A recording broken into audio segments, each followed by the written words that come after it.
we're going to be talking about discussion on curbside recycling, strategic plan update, and discussion on open burning ordinance. At this time, if there's anybody who'd like to comment on the work session items, please step forward, give your address, name. David Homer, 909 High Street. I'd like to thank you guys for the communication I've been having with some of you and the city, among a lot of people in the fire department. I wrote you an email this morning, and my census is you guys all were able to get it. I would like to address then a couple of things that was brought up. For example, that this is not an insurance problem. And in fact, fire code does have an impact on all homeowners insurance. I've spoken with both State Farm and with Farmers Insurance, and I am told that my policy has a fire ordinance clause in it. So as the wording that was approved at the last session, it would make fire pits not legal in the fire code. I would submit a claim to State Farm, and they will issue me a check for 10% of the value of my house to fix it so it's within. I was also told by Linda Beaton that I was corrected by Linda Beaton that the width of my property is 62 feet, and there's plenty of room for me to build a cement patio with fire features and a pizza oven and use that $7,000 the way I want. However, she also let me know that the other district in hers that I was talking to, that their property fee are actually 32. And talking with a firefighter, that those gas features will be considered open flame, which requires 25 feet. That is negative space. I've also talked to Linda Beaton about possibly doing a grandfather clause, but Traverse City, Tom Greer from the city attorney said that you cannot have you can only have grandfather clauses in zoning ordinances and building codes, and that would be the proper place to address that issue. If you notice that on your agenda, there is fire code. They actually show exemption, and on my thing is we're using an exemption to make it an exemption for the actual fire code for those fire features. But you can still address the concerns of the firefighter with building codes where they can address that at a different spot. And I think those are the last bits that clarification of where I was heading in this. If there's if you guys would like to make questions, or that, I think that pretty much helps it. Any question? Thank you. Thank you, guys. Okay. Discussion on curbside recycling. Matt? Dad was telling me how nice it was for Cindy to always put me on the top of the agenda, and I appreciate it. So I just wanted to come back. We had talked at council in February when we did the annual update about changes in the market and the industry around recycling. Nationally in the United States, we're going through a crisis. We've been in there for 2.5 years.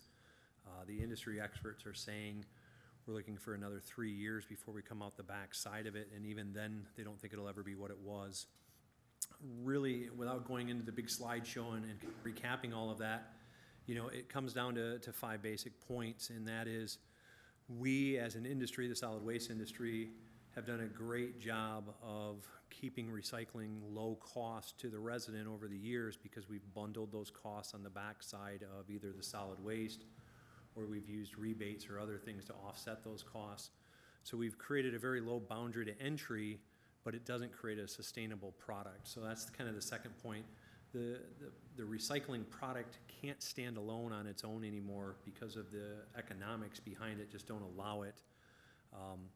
Residents have more and more items that they believe should go in the recycle bin, even though their processors want less and less items to go in the recycle bin. We isolated glass out last year. Styrofoam, of course, is something that we have never taken up here. And then you are starting to see restrictions in some markets on which plastics they can take. So they're starting to limit those down as well now. So that brings us around to the contamination. Recycle processing in the last 5 years has gone from basically nothing because there was a good market value on the backside of it to $70 a ton to process. So the disposal on the backside of it's around $50. So if someone puts something that doesn't belong in the recycling bin, it costs that 70 on the front side plus the 50 on the backside. So it costs $120 a ton to get that material off to a landfill versus if it was just put in the trash bin on the front side, it'd be around $50 a ton. So the economics to process those materials that aren't really necessary or not needed by the recycling processors are getting, very costly. We've also shuttered one of our facilities here in the Lakeshore. The Muskegon facility shut down about 5 months ago now. And so now we're left with 3 locations that we can go all the way up to Traverse City, down to Grand Rapids or to Holland are the 3 choices we have for transportation. So if another one of those closes or shutters, it changes that demographics on where we can bring that material. And so all of those things are really challenging us as it relates to the curbside recycling program. And then in the city of Manistee, we've built a program that's a subscription-based program. In order to participate at the curb, you have to sign up for it. There's a small fee for it. That fee and that economic model that we talked about in the beginning just doesn't cover the true cost of that product. And so what we're looking to do, if not now, at the next cycle, which will be July of next year, is to remove that product from the offering from the residents. You do have a very viable drop-off program here within the city, but the economics to run that truck through the community for 105 homes, we're basically servicing 3% of the population with all of that roadway impact of the truck and all of that cost. We'd have to basically double the cost of that resident's recycling in order to make it break even. And if you doubled that, you'd have people dropping off, which would mean you'd have to raise that price even higher, or consider having it subsidized somewhere in the current municipal program, which then you're burdening all of the residents for 105, and that is a choice to do to keep that offering out there, but it gets a little kittywampus at times. So I just wanted to come in front of you again tonight to give you guys an opportunity to ask me any questions as it related to that comment I made back in February and see where your thoughts were on that curbside program and if there were any improvements or suggestions that you might have that maybe we hadn't thought of.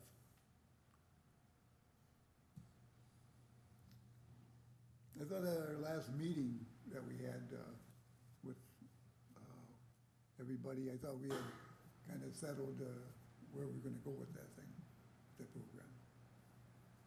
I don't recall a decision. In February, it was just an annual report Well, we gave there. I don't believe there was any decision made at the end of that. It was just a comment for digestion, and then Roger asked for that to be moved into committee, which brings us to today. I noticed the junk that they're putting in over at the recycling trailers, all kinds of other kids' high chairs and all this other stuff. Right. And Brandon can probably talk on that better than I can on the contamination there, but the DPW spends an hour and a half a week roughly taking that contamination to one of the city dumpsters. The bigger, more obvious things. There are things, of course, that are in the bottom of that you can't see that get sorted out at the processor. And then we get into that equation that we talked about of that, $120 a ton to make something go away versus $50 on the front side. But that's a casualty of a drop-off program. You're always going to have individuals that are just looking for a place to dump something off. 'Cause I The know nice those part- big planters they have down there too. Right, yeah. The nice part of it going into the drop-off means it's not ending up in the woods. Yeah. The downside of it going in the drop-off is it adds some additional costs, both in labor and disposal for the city. So what I think I hear you saying is the cost of recycling continues to increase. There are less places to take it. And what I read is, I'm getting that same information about what I read about recycling. So what's the future? What's the outlook, do you think? Right. So the future, as Republic sees it, is we have to make the programs durable on the front side. We have to make the economics work up front versus trying to utilize a rebate to cover it on the backside or some other offset of costs. We're trying to hide that number in something else, such as a solid waste program, to make that boundary to entry low. And that's what we really did in the 70s and 80s. We created this $2 or $3 a home recycling program. And so if it takes a truck to $12 to run by your house to pick up trash, can that same truck really run by your house for $3 to pick up recycling on the same schedule? No. But we created this because we bundled those numbers together, and there was some value on the backside. So at the point in time, the model was durable, but in looking backwards, hindsight being 2020, what we've done is we've educated the residents that recycling is very cheap or free for most of them. There's a lot of communities where they just see one number, and that includes everything, and so they just assume that this means this is free. And when you have something that's free, they put less stock into it. And so we're doing a lot of different things across the country to change this, and this is here, each community is unique, and here you have both the drop-off and that low participation curbside program. One thing that interested me was that for a long time, glass, we always had to put glass in there. Glass was recyclable, and then all of a sudden it wasn't anymore. So we quit putting glass. Throw it in your regular trash and we'll take care of it. Is plastic heading the same way? Certain plastics are. There's a trend throughout the nation right now, which is talking, really we've gotten away from the numbers as an industry because the numbers are misleading. And a great example Mike brought up to me when I got out of the car today was styrofoam's a number 6, so I've always put a number 6 in my recycling bin. Well, styrofoam's always been on the not acceptable list. But because it has a number on it, someone associates styrofoam as a number 6 plastic, and they put that in the recycling bin. So as a nation, we've started to move away from the numbers and move more to an infographic picture kind of mindset, because also that's where the population is heading in terms of receiving information.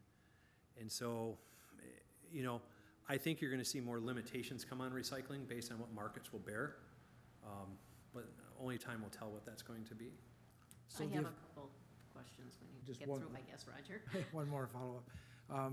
So the effect to us if we decided to continue recycling is going to be cost. It's going to continue to rise. Is that what I hear you saying? Correct. So if you wanted to continue to have the curbside program after this contract year, there'll be a significant uptick in that, which will be more, in my opinion, than what a resident will allow himself to burden.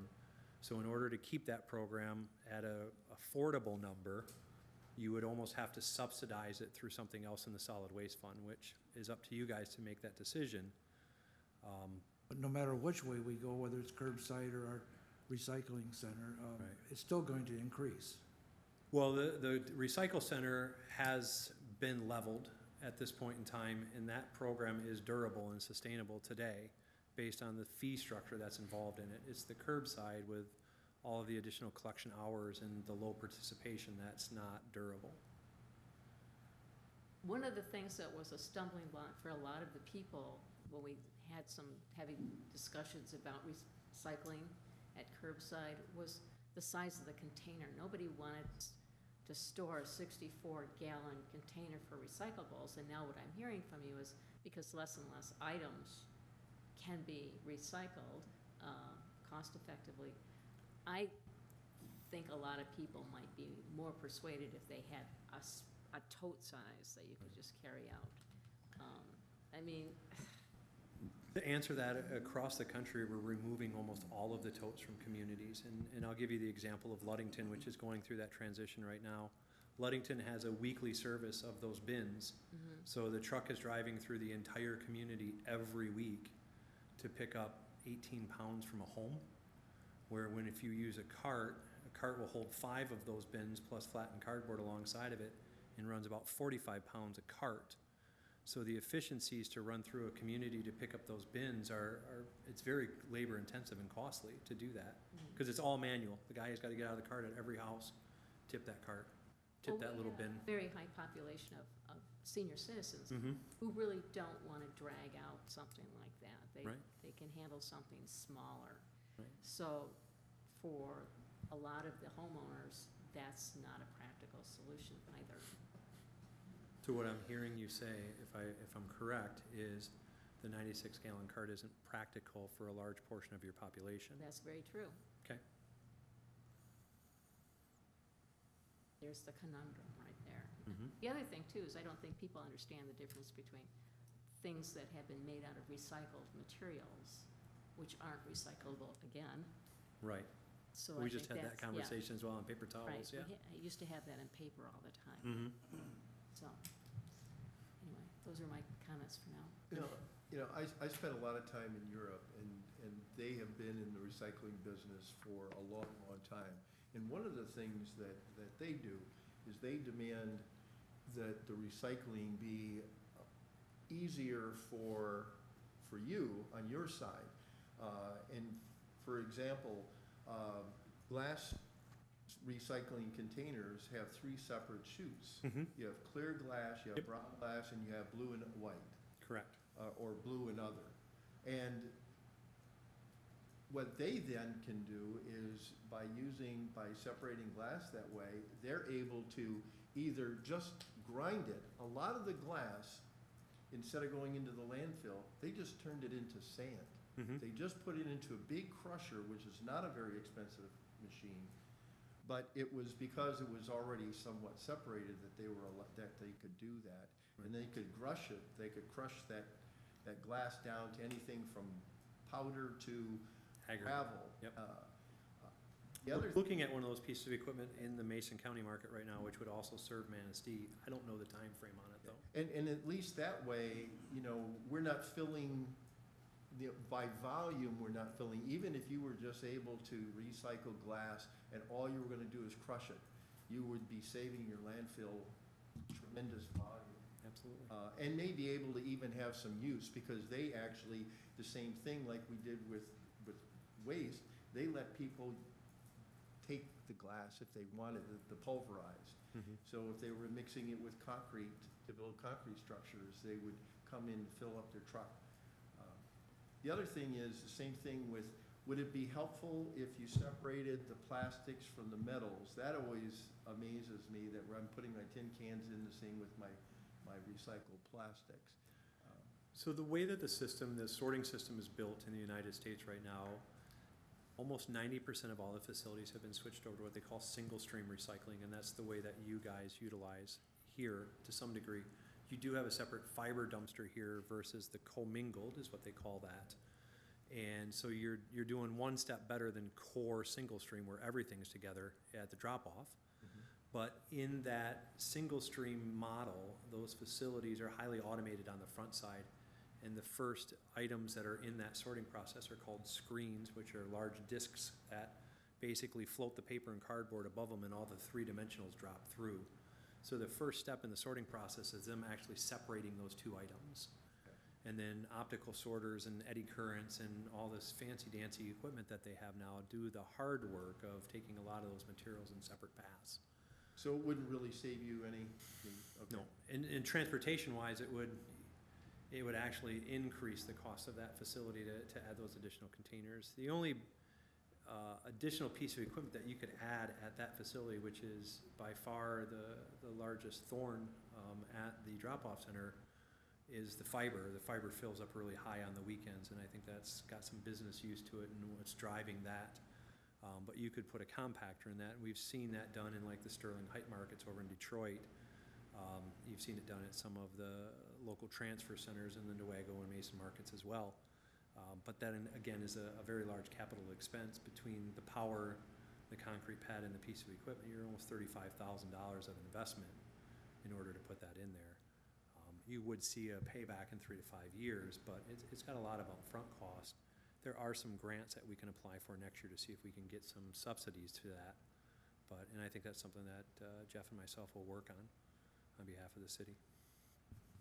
I think the challenges that we see if going to citywide curbside pickup is the cost.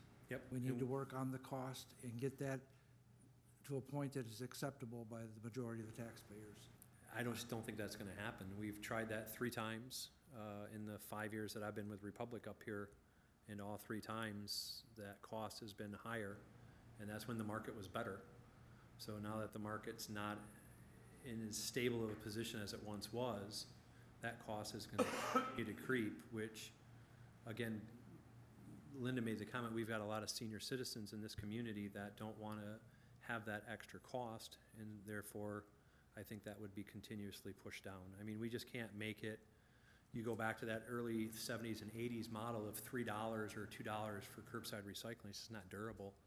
It's almost gotta be $6 to $9 a home now for curbside recycling. It's almost the same cost as trash, and the reason why is it's the same transportation model. Before, when the value of the product offset the cost to process, there was a positive impact. Now that cost to process has risen from, we'll just go back 4 years. In 4 years, that first number that came out was $10 a ton. Today, that cost is $70 a ton. Landfill in Michigan is anywhere between $30 and $50 a ton. So the cost to process the recycling is almost double some of the lower costs of trash within the state. So, That's a conservative number at 70.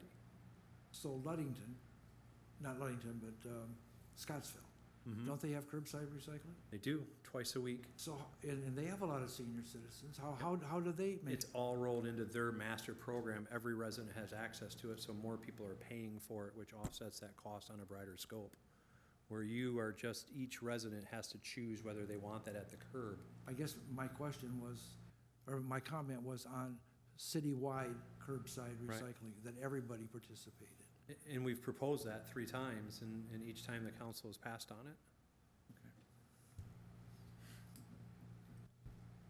I wish I could swing it a different way, and Mr. Taylor and myself have talked about that, but there isn't another way to present that other than the way that we have the last 2 times that would change the economics of it. So help me out just real quick. Yes, sir. If, in Scottsville, Mhm. it's rolled into their taxes, is that what you're telling me? Correct, And here we have a separate charge. correct.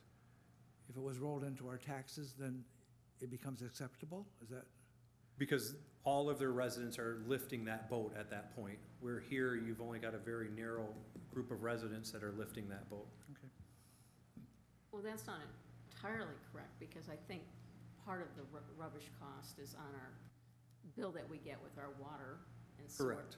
And then part of it is in our taxes. So Yep. part of it is already being absorbed by our property taxes. Correct. And that's the part that pays for the drop-off. So I don't know how, It's hard for me to understand that if Scottsville can do it, and I don't read any kickbacks about that online, why we can't figure out a way to do it. But okay, I understand, yeah.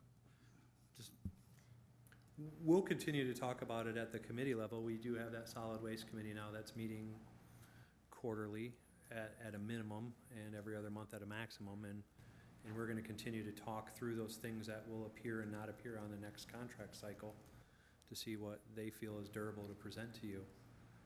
But again, unless Mr. Taylor believes that he can see fruit on that tree, I don't know how else that we can present that makes sense. I mean, I've tried to run the numbers multiple ways through city staff, and we've just never come up with something that made sense. Nothing outside, mandatory citywide recycling. yeah, that's where I was going with that. If Yeah. we all participated, Right. at what cost? And could that cost then be acceptable to the taxpayer? The last time that we brought it to council, you said no. And that was, That was last Why? year, was that citywide? and that was citywide. I remember that, yeah. well, isn't the outside cost a separate mill? That's a 1 mill There's, for, a combination of millage and and fees yeah. to support It's it. one whole mill outside, and then we're still paying for it inside our regular taxes, but I think that's separated Well, out. there's a separate millage for trash and the recycling. Right, And then there's user fees also, and it's those two that support the system. my point is, I don't know how we would absorb the entire cost of garbage collection, including recycling, into our current number of mills that we're paying now, because we're already paying one that's outside, it's itemized outside, our Correct. 17.73 Yeah, special millage, mills yeah. for trash. So we'd have to absorb that and it would still be more costly because we'd want to do recycling on top of it. That would be mandatory. You would, So it's huge mathematical. yeah, the easy math on that would be is you'd see your user fees probably go up $2.50 to $3 in order to accommodate that. And that's where council last time went, no. Well, it'll be interesting to see what the taxpayer, what the community thinks.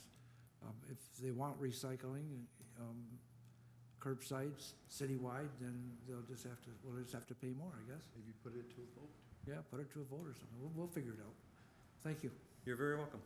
Any additional questions? All right, I'll leave you with your evening. Thank you. Thank you, sir.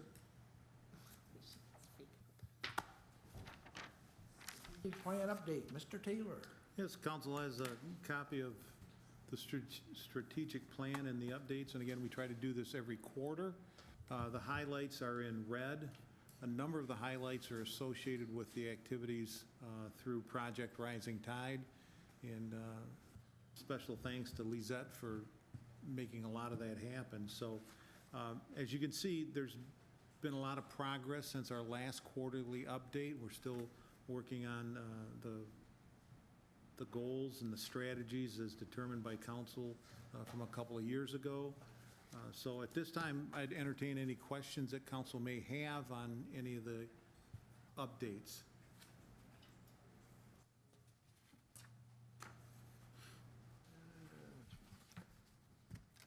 On page 7.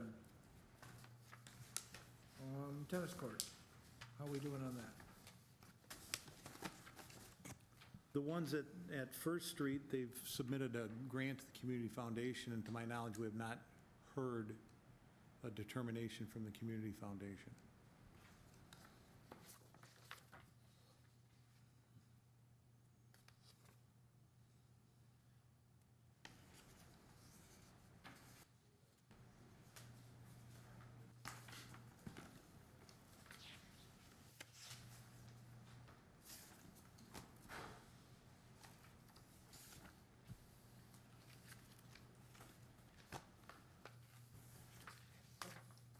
Do you get something added to the strategic plan?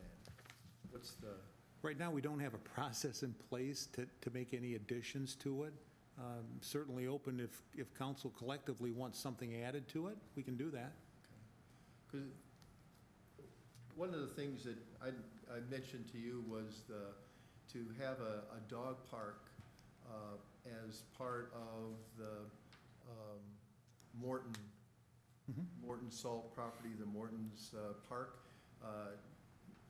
Very large area, very underutilized, and it would really, I think it would add to our walkability score, because now you have a walkable destination on the other side, because again, the one dog park we have is fairly small, is all the way at the far end of First Street Beach. So for a good number of our residents, at least half the town, that's really not an accessible walk. Right. That one, I think, is relatively easy. We can ask the Parks Commission to look at that. I'll make a note of that to see to get that on the next agenda. Okay. I don't, There's a small playground on one part of it. They took it down, Did they? they took a lot of it down. Yeah, I know, there's just a few pieces. We should add more. Yeah, I agree, but I think a great location to build something for that side. at one time, there was a plan by the Parks Commission to fence off an area where you could have dogs Right. in that park, and also the fence an area where you could throw a ball and that type of thing. Yeah, right now, it's just a big, giant lot with Yeah. partial fence, even if it was completely fenced, but it's only partially fenced. I don't know if this would be part of our strategic plan or not, but we have a parking lot on the river. Is that part of our plan would that be part of our plan to develop that into a common place? Which parking lot are you? The one referring- across from the art park? Oh, yeah. Could that be part of our strategic plan, or is it? I couldn't find it in here. It's not part of the plan. It may be addressed in the DDA's TIF plan. That's yet to be determined. Okay, I just give you some updates. I've been kind of talking with people about that, and there seems to be a lot of excitement about that. Ed Kutchowitz said he would do renderings of what it possibly could look like, at no charge to the city. I'd like to maybe get something started on that. I think that's a goal, a little piece of heaven right there that we could really make into a nice seating area for people. Let's wait to see what the DDA TIF plan calls for, and then if it isn't addressed there, we can look at it at Okay. some ideas. Thank The you. only other one was, I think, Mayor and I both went to the Filer market study, and maybe that could be added to the intergovernmental in the collaboration piece. And if we do that, I would certainly like to address the boundaries that are misrepresented here, the newspaper and the map. So you're referencing the results of that? Yeah, and in the study, you know, that was in the paper, but there was, because that information was really countywide. It really wasn't strictly for Filer. And they seemed very open to collaboration with us during the presentation. And it's something perhaps that Lizette could look at through our an economic development initiative through Project Rising Tide? Yeah, because she was at the event as well. Right. I think that's a good suggestion, but I would still like to bring up the fact that the boundaries that they put in the map for the Filer DDA district extended to the city. Maybe I'm a little bit freakish about maps, but I know how to read a map. I'm married to a surveyor, and it's important to me that things are accurate because they're so easily to be misinterpreted and to make people upset. Any other questions or comments? I would like to ask about item 1.26, new industrial park occupants. And in general, really what I'm asking is, how are we coming along with selling vacant property that the city owns? Are we getting any action at all on some of these larger pieces, or? In terms of the Renaissance Park? Yep. Okay, we have an opportunity that was just presented to us last week. MEDC has selected the city as one of 7 communities in the state that they're going to focus marketing of industrial parks. And they've selected our Renaissance Park, and they've hired a national firm to do the marketing. And Stacy Beitwert and Lizette and I met yesterday morning because we have to get a tremendous amount of information into them, actually by tomorrow, if not tomorrow, the latest next Wednesday. And then we have to meet with representatives of the national company. So I think that's probably our best opportunity to sell. We had, as council knows, we had them listed through with Mike Canuti, and we had no activity on them. We reduced them. I would say within the last 4 months, we reduced the prices, and still no activity. So I think this new initiative is probably going to be our best opportunity to market those. But we have to compile all the information. They want to know what the sewer, water capabilities are, what's electrical, gas, telecommunications, a bunch of information so that they can put together a package.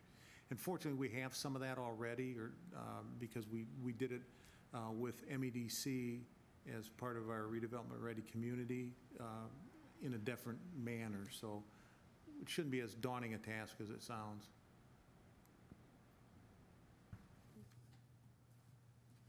It's good to see completed. Yeah.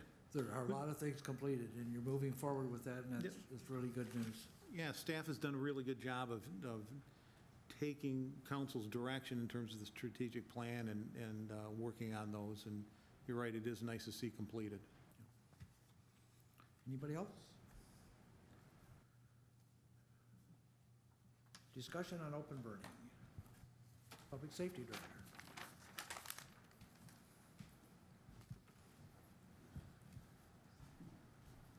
Good evening. city council last week. It was tabled for tonight, after the first vote for discussion. I'm open to, I put a packet forward, I don't know if it came to you, of some examples and a cover memo that I put together. I'm just trying to outline the basis for our looking into it. So I can discuss that with you now, or if you have questions about that.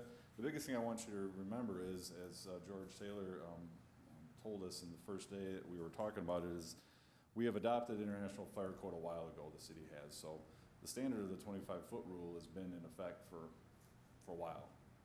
It's something that we have, that hasn't been known here in the city of Manistee. And actually, pretty much every jurisdiction, as you can see that I've cited in here, they have also adopted the International Fire Code. Well, if we go with the 25-foot rule, 90% of the community can't have a fire pit. I totally understand. And so, at no time will I support that. I'm not, because it's unfair. You know, it really is. That's one of the things that I won't be able to have one. Right. And one of the things I enjoy doing, is the reason why my fire pit is sitting where I was, because I met with, where can I put my fire pit? And then before it was 6 feet, it had to be, if I put a 3-foot ring, it had to be at least 3 foot from, or or 6 foot, I had to have 6 foot around. So I put my fire pit now. Now, if we adopt this, I got only a fire pit. I can't even use my portable one. That ain't fair. You know, or I buy the neighbor's house and tear it down, so I can have a fire pit. But It's it not- I understand it's a fire, I'm not, please, I'm not attacking, I'm just saying I don't think it's fair. It's Right, not fair we're- to the community. Right, I think we're looking at it for the safety of the community. We're not trying to disavow the fairness of it all. I'm looking at it for the safety of the community. No. I mean, in the International Fire Code, you know, the experts have looked at the distances for these, and this is what they determine is the safe distance. It's not something that we have arbitrarily set. I understand that, and, you know, but smoke also follows the wind, Right, you know, and I know at some bases, people are getting smoked out, I understand that. yeah, But smoke follows the wind. yeah. And like I commented last time, it's very hard for us to try to come to a scene and say, yes, that's obnoxious, that one's not obnoxious, and that's why we're staying away from that, about the smoke of, you know, hey, that smoke's bothering me. That'd be very hard for me to be able to bottle that up and take it into the hearing if we decide to cite somebody under obnoxious smoke. I asked for a couple of things, when we talked about this, I think I mentioned this, that I wanted the city staff to, take a look at what the regulations were in Ludington and Frankfurt. And I didn't see those in your examples, so I tried to gather those today.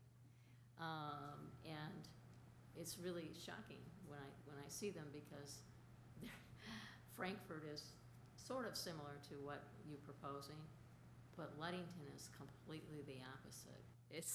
They don't seem to have any regulations whatsoever. They don't regulate the size of the pit. It's more or less, if it's bothering your neighbor, you call the police.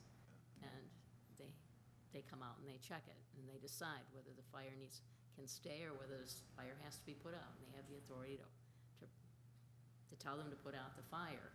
So Ludington has about 8,000 people. We have about 6. I'm just wondering how manageable that really is, and I don't really have the contacts into talking to the police department, per se, in Ludington to find out how that's really, if it's really been a problem. So I thought maybe I'd bring it up and see if you had any insight on that. I do not have any insight on Ludington and their issues or non-issues, and I don't know if they've adopted the International Fire Code also. I can tell you that we're a lot different than Ludington in how we address issues, even with how we do our building inspections. They don't have the fire department go in and do a building inspection and make sure that they're following fire code. I mean, so there is different things with different communities. I believe that we're trying to do things the right way by the code. So, Chief, right now, we don't have an ordinance, correct? right now, we just have adopted the International Fire Code. So we have, And we have a current ordinance, which is an amendment to. okay. So in the, trying to be fair, is it possible that we could adopt an ordinance that didn't have a 25-foot, that had a 15-foot distance instead of 25? Is that, are we breaking an international law that will? I would have a hard time saying that I would allow an open burning within 15 feet, because the National Fire Code doesn't allow it. Encapsulated in an actual container, yes. Commercial fire container, like we put in there, yes, but not open. And like I commented at the last hearing, we've had 3 fires just on small little cigarette containers catching fire and then getting the house on fire, so I can't say that a larger is gonna. Well, in my, that's just it, it's the same, with barbecue grills. I mean, I see people have barbecue grills underneath their front porches, and I don't know if that is part of the ordinance or. And I probably defer to my fire marshal, Brent Haskin, on that. We've had some discussion about open flame with, through gas, and how that is regulated, is it within this, is it not within this? I know that the gentleman that spoke in the beginning was talking about the difference between having possibly a gas operated, is it regulated under this, is it not regulated under this? The intention of this is for your people that are wanting to, like Mr. Goodspeed said, have a fire and enjoy it. An open burn. Referring You're to wrong. recreational fires, right? Yes, and I'd love to enjoy a fire too, but So- I'm trying to make this safe for the community. Okay, now, there's also other pieces of this. So one of them is 25 feet from a structure. Now, is there anything that says that it has to be 15 feet or 25 feet from the bordering of your property? Is that also in the International Fire Code? No. Okay, so there is some leeway, so we could say 25 foot from your structure, but it could be 15 feet from your right-of-way or 10 feet from your neighbor's property line? I'm certain that's manageable, and Brent wants you to step up with me, so I believe it says 25 feet from any structure, not just your. I think it's property line is what it says, Well, but it's from property line, so. Property line is in, property line. I look at today we were on a couple calls, and I'm out there just thinking about this while I'm out there, thinking, okay, that's 25 foot away, there's the property line of the neighbor, and their house is right on that property line by 3 feet. I wouldn't want, even if that person enjoys a fire, to have that fire so close, because it's allowed under what it says for the ordinance, but now I'm having it so close to that structure that's next door. Right. it's addressed in other codes or other ordinances I've read, from any structure. Structure. It does, and it also addresses a property line, but there's 2 things it addresses. Correct. So there is some leeway, we could say, that property line could be 15 feet instead of 25, and then still be 25 feet for structures, correct?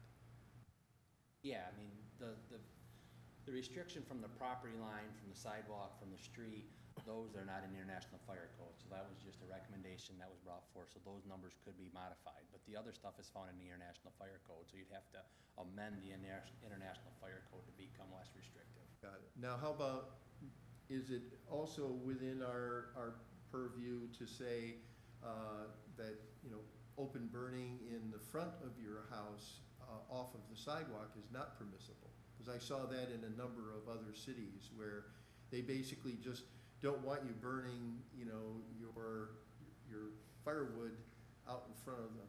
And we've had that discussion at length about this, going back and forth. And we look at it, number one, possibly from a safety aspect. Yes, you can. You can be restricted if you want. And as I indicated in here, some cities don't allow it at all, any type of burning. So So, if I may, one of the things that's frustrating for us as the fire department and for the police officers from the police department is we get called to investigate a nuisance fire because somebody complains about their neighbor, and we're trying to remove all the ambiguity from it. So if we show up, we can say, listen, this person is burning a fire, it meets the criteria that we've established, their fire is allowed to exist. As it's now understood, the way the past practice has been, if we showed up and because somebody complained about a fire, we made the person put out the fire, that could have been perfectly fine. So we're trying to find some common ground here, so as long as you're so far away from a structure, so far away from your neighbor, only burning certain types of wood, you have water there so you can put the fire out, then you should be allowed to enjoy your fire. Understandably, some lot sizes and configurations of people's yards are gonna come into the equation. We're just trying to, again, remove the ambiguity from the situation. But yeah, like you say, you could certainly, if you chose to as a city council or the work session said, yeah, we wanna make this more restrictive, you have to be in the back of your house. I wouldn't endorse that, but that's something you could certainly decide on. Well, like I said, I've just read in, different cities' views on it, and I'm trying to get the separation between what is really something that we should do or are required to because we've adopted the International Fire Code, and what is in our purview to be liberal with as far as like property lines and things like that. So we do make it as possible as we can, and still be in compliance with fire So code. the only thing that's not addressed in the International Fire Code is gonna be the location with the property lines, the sidewalks, the streets. Everything else is gonna be addressed in the International Fire Code.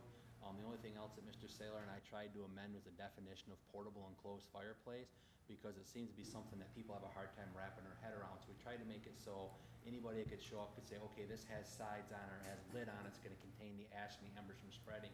Therefore, the 15-foot spacing is permissible. If you don't have that, the 25-foot spacing is required. That was the only two things, the only amendments we made to the International Fire Code. If that answers your question.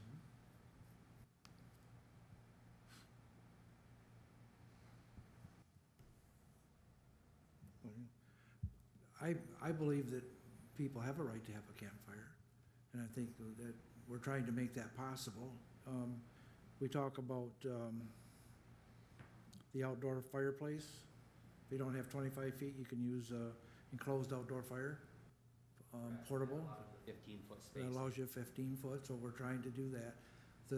But I also believe that the people who have health issues or the smoke is offensive to them also have rights. And there needs to be some type of a nuisance written into that ordinance so that we're able to shut that down. And that's what we're trying to get rid of, how do you determine if it's a nuisance or not, And that's where it becomes a problem, because a lot of times what we find, what our nuisances are because two neighbors aren't getting along with one another, so it's a nuisance only because they're mad at their neighbor.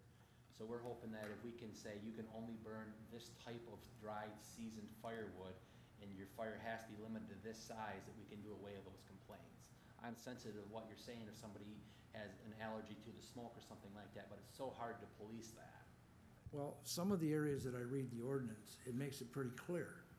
If your neighbor objects, you shut it down. And that's pretty much the way it's written. Correct.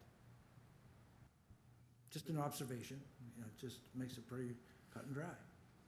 But then it becomes, then I can see it becoming an issue where the neighbor comes over with a bucket of water because they doesn't like it and throws it on the fire. We don't want the Hatfields and McCoys going on in the community either over, It's hard to find doing s'mores in the backyard.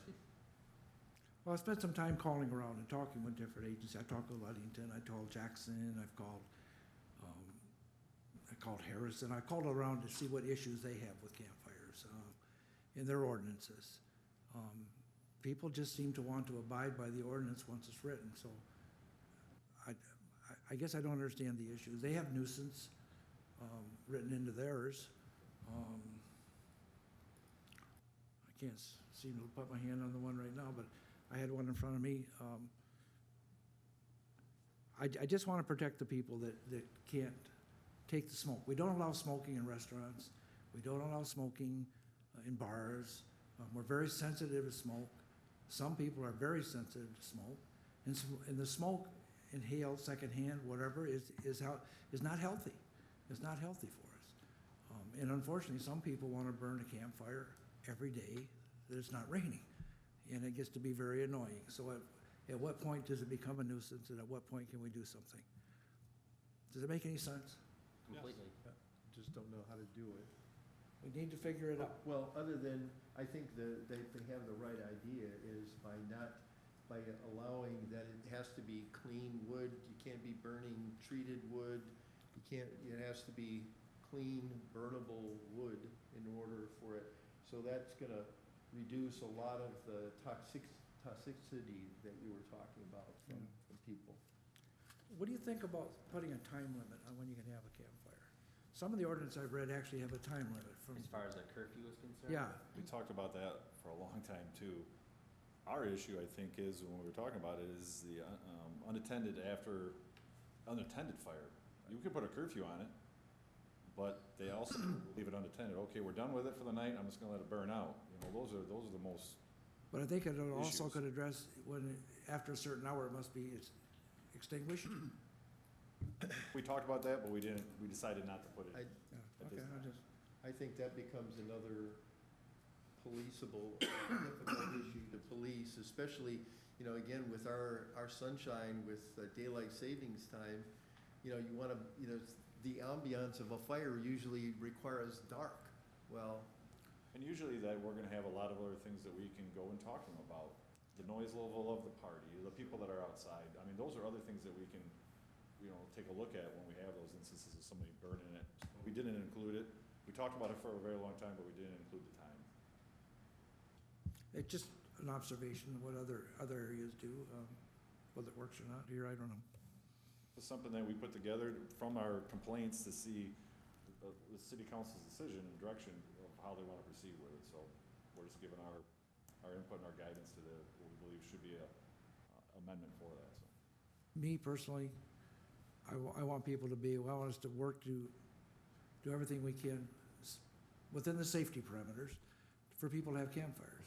But I also want the people who have problems, who don't want to breathe the smoke, have some rights too, and have some ways to deal with that. I don't know, anybody else have anything? Well, what happens, what is our next step? Because we've already had a first reading of this ordinance. And what is, and we've, It'll be on your next council agenda, and then it would be coming back as a second reading. It would be on the consent agenda, and if you want further discussion, you would pull it off the consent agenda. And then if you have opinions on how it's presently worded and want to make changes, you can do it at that time. We actually have an open motion, so they'll have to address that open motion that we have, because we tabled the motion, Okay. so they will have to come back. start it as the first reading again. right? No, it'll be the second Second. Be reading, the second reading. but you will have to vote on the motion that you tabled, Okay. and then go from there. So in order to, I think that's something that. if we wanted to write a different ordinance or add to that ordinance, we would have to vote that one down and You- start over. You would, Right. yeah. You're adding? Would we have to do that to make amendment as well? If we wanted to reduce, like, the square footage of the property line, or? There's an opportunity if you pull it off the consent agenda to discuss it, and then you come to some agreement on amendments to it, you could vote it, you know, as an amended second reading. Okay. So, Just listening to the discussion, if I may. So, some of the discussion was about being less restrictive than the International Fire Code. I believe you can be more restrictive than the International Fire Code, but I don't know if you can be less, because we've already Can't be. adopted it. So we have to think about that and have a discussion. We've adopted the fire code, so right now, anybody in the city of Manistee has it within 25 foot of the structure, they're in violation, as it stands today. Okay? So we probably have to get some opinion by Attorney Saylor about being less restrictive than that. I'm not 100% certain on that, but Well, usually it would that's the follow case. state law. I mean, we can't pass something less restrictive when it comes to state. So well, why are other how are other communities doing it then? I don't understand. the maybe they haven't difference. adopted the fire code. That's exactly why you Okay. mentioned Ludington. Ludington hasn't adopted the International Fire Code. I don't know that they've adopted any fire code ordinance. They haven't. In fact, if you called three I'm different just people, you get three different answers. Isn't it worth a phone call from you guys, somebody to call Ludington and talk to somebody? Certainly, I apologize. I I don't know mean, if I just didn't come across my desk about calling them, or else I would have had that information for today yeah, for Ludington. to me, it's just worth a phone call to see how problematic it is down there. I mean, if it is and they just haven't addressed the fact that it's brought a lot of problems, then I would feel more comfortable about being more on the restrictive side or matching what we've been presented with. If you have a So I minute, I'll think read, that- I'm sorry. I I want to hear from another community that's like ours, that's dealing with, that's obviously dealing with the same issue. If you have a minute, I'll make an attempt to read the Ludington, it's only 2 short paragraphs. Open burning shall be allowed without prior notification to the code officials for recreational fires, highway safety flares. You can't use those, you can't use smudge pots or similar occupational need. In event that a recreational fire shall become a nuisance by reason of smoke or flying embers, or it shall pose any danger to persons or property, the fire chief or the designee of any police officer in the city of Ludington may order such fire extinguished, and in the event the owner, occupant, or person responsible for such fire fails to extinguish such fire, such failure shall constitute a municipal civil infraction. Nuisance. Notice that the fire is a nuisance or poses a danger may be verbally and need not be in writing, nor shall other notice requirement provided in the fire prevention code be applicable to such circumstances. The fire chief or designee or any police officer of the city is further authorized to extinguish any recreational fire that is a nuisance. That's it. See, but that puts a lot of burden on your police force because it is so ambiguous, you know, it's. I'm just saying, that's what Worth a Ludington- phone call to find Right on. out kinds of issues it brings up Yep. down in Ludington. That's just what Ludington is, it's online. And I even called to verify that, because it seems so open-ended and, Yep. so, I can call Ludington if you want and talk, and I can tell you in that 9 years I've been here, that at least a half a dozen times this summer, we run into this exact same scenario. Is it a nuisance, is it not a nuisance? And it's usually this neighbor against this neighbor, and there's usually a half a dozen occurrences between the two neighbors feuding over whether or not this campfire is permissible or not. And that's my question. How many separate people, I guess my question, neighbors? Is it, do you get 6 calls from one group a year? Or do you get 9 different calls from 3 from different streets even? We've had them all around the city. I mean, out to Broad, we've had them. We've had them downtown, and we've had them in the south end of town. So we've had that one that he's referencing that was more of an issue last year, but already this year, we've had them in different areas throughout the city. Our calls to us to go to address these situations, so.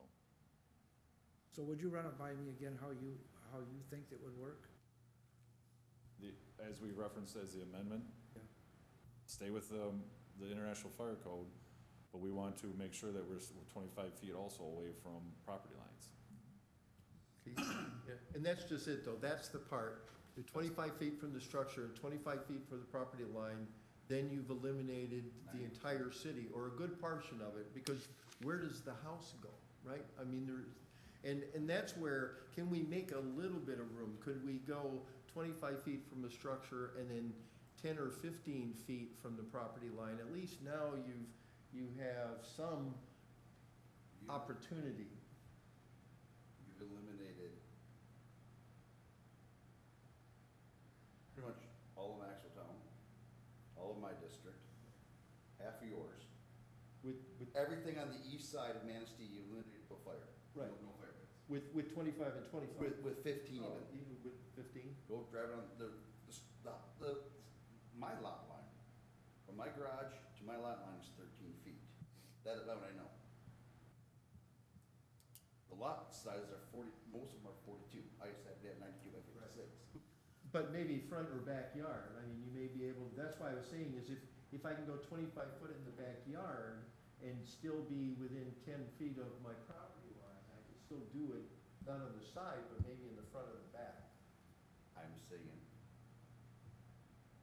That the depth of the lot isn't even, there's 42, most of them, a lot is 42 feet wide. and how I big? have a lot. It depends what your sizes are. I know, well, that's why I'm just trying to, you know. So you've already, what I'm saying is, adopting this, I'll take my fire pit out, I got no problem with that. But you've alienated over 75% of the county, is the city, doing this. Right, well, Just let you know. yep. Well, like I And- said, I'm not in. You're not allowed to have one the way it's set up, you wouldn't be allowed to have one in your yard either. Right, I would only be able to have a chimenea in my yard. Okay. Obviously, you know where I stand on this. don't Because know if I you went did that down, well or not, yeah, but- I went down the 3-block area, and basically out of the 3 blocks, there was maybe 2 homes that would be able to have a true fire pit. Because they have a lot and a half, or they've got a really deep backyard. Most of the homes, like I said, if it were anywhere they would fit, would be in a backyard. No one on my street is able to have one in the front, because there's nobody that has 25 foot of frontage between the sidewalk and their house on Fifth Street. Unless maybe you're going on the other side of Oak, there might be a property or two, but, so it would definitely, be restrictive with the 25-25. You're basically eliminating anything but a chimenea. Does that proposed fire ordinance, does it address size of the fire? 3 foot wide. Okay, I remember now. Which is the standard Right. fire pit that you buy commercially. So we'll have it on council's agenda for next meeting, and sounds like we'll have a robust discussion. Well, for me, it's all about safety, Yeah. about the safety of the people. Agreed. So, Yep. I mean, Well, if, Safety in there's being inclusive, and I'm trying to, I want to be a little bit more inclusive if we can be. Especially for so, those who have established a fire pit in their yards. so let me get this if I can get it clear in my head. We already have a 25-foot restriction on structures. Correct. and That half had. already exists. But that, I understand, you're right, and I voted for it, so I can't, but Okay, when I put it in 10 years ago, you know, I had the public safety director come and say, if it's gotta be, you know, and I stayed in those parameters, that's why it's sitting in my yard. okay. So how about if we basically just, in our ordinance, we only address for that area, that we say that the open burn has to be within 25, cannot be within 25 foot. We don't address the other issues of border and sidewalk. We just say that it can't be within 25 foot of a structure. That puts us in compliance, correct? Correct. Then we could also add all of those other really important features that I like that you had in your ordinance about only burning clean lumber, only, you know, you can't use gasoline, you've gotta have a fire extinguisher and a hose, all those other common sense for our safety and the safety of your neighbors and yourself, all those other common sense things. And then at least we've given some abilities without Right. being too Gregonian or. Brother, Yeah. the word you want? Yep. I would suggest, though, if you don't have some distance from a lot line, that could create some unintended consequences, where I could see someone putting it 1 foot from their neighbor's lot line. So there were, then the 10 foot, I would say, no more than 10 feet from your lot line. Right? Well, the houses in Maxwell Town, if you put it on the lot line, you're gonna be within 25 foot of a structure for sure. I just don't think there's a lot of room over there. And we gotta remember, too, that it's not that we're outlawing burning. You can still have the approved, factory-made ones. It's just the unapproved open burning that we're being more restrictive on. So it would seem like a number of residents could have the store-bought one, for lack of better terms, and comply. So going back with the lot line, so would 3 foot be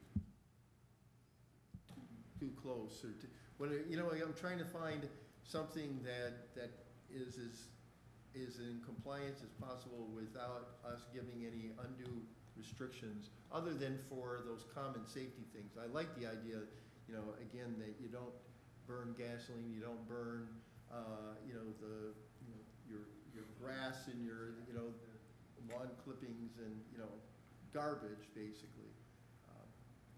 Why, can you enlighten me why we talk about a lot line? Why was that put in there? Question, did A you? lot line, why was that, why was a lot line referenced? I believe the reasoning behind it is we were trying to look out for both parties. So we already had the International Fire Code that says you have to follow these rules and these rules and these rules. Well, again, I hate to keep using the word ambiguity, but we were trying to figure out a way that if people were complying, that they could peacefully enjoy their fire without the threat of their neighbor, you know, wanting their fire put out because it was a nuisance. And our solution to that was, if we could get it away from property lines, get it away from sidewalks, get it away from parking lots, it would be more centered to their lot, and that would allow people to more peacefully enjoy their fire without being intrusive on their neighbors.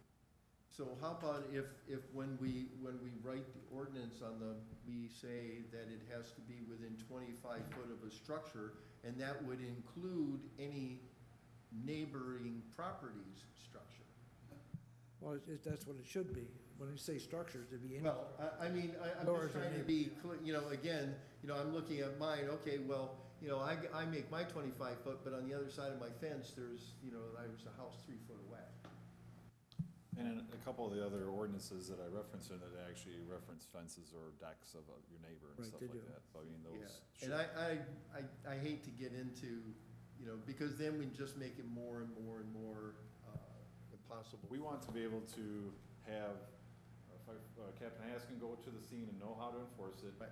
And then Chris Jeffries go to the scene and be able to enforce it the same way every time. Right now, let's talk about the smoke. He could go there today and say, nope, and then we could call tomorrow and Chris says, yes, it is. What's the difference? And that's what we've encountered over the last year since I've been here, as that's been a real big issue is, because we could get called as a police department to enforce it, the fire department not. And now we're saying it's not okay, but the firefighter just told me yesterday it is okay. Right. So we want to have it specifically outlined about the distance and stay away from the noxiousness. Right. I would Your just- Honor, I understand what you're saying. It's just so hard for us Right. to be able to But if- measure it, so. But you can measure whether or not they're burning treated True. lumber, Very, very much so. you know, or they're, you know, the You're gonna have bad smoke painted wood and things like that have the potential of being noxious fumes. I sort of favor having a curfew. After a certain hour, you cannot be out in your backyard burning a fire. I mean, but that won't be popular, but at least you would know, hey, if it's midnight or 1 AM or whatever, all fires have to be out. And I think if there's other thoughts, and I'll have to confer with the city manager, is that after the next meeting, I don't know if we're gonna be having these other tweaks with it, we're gonna have to do a little more, I would think, right? There's a possibility, yeah. But I still would think that our final version would require some distance from the property line, just so we're respecting the neighbor's rights. Well, you can't build within 3 foot of a property line, right? I think it's even further than that. 10 foot. I think it's 10 foot. Can't remember what the exact setbacks are. Right on the property line. And There are that's, some- Yeah, 1.5 foot or something. pardon me? They made me put my, my garage 10 foot from the property line. Mine's gonna be 1.5 foot for this. Yeah, you That's right. got an exception. $750, but what the heck? Okay, is there anything else? No, that's it? Anything else? I don't want no fire pit, and I don't want one next door to my house either. Council members, anything else? There already is one. We're adjourned. Last week.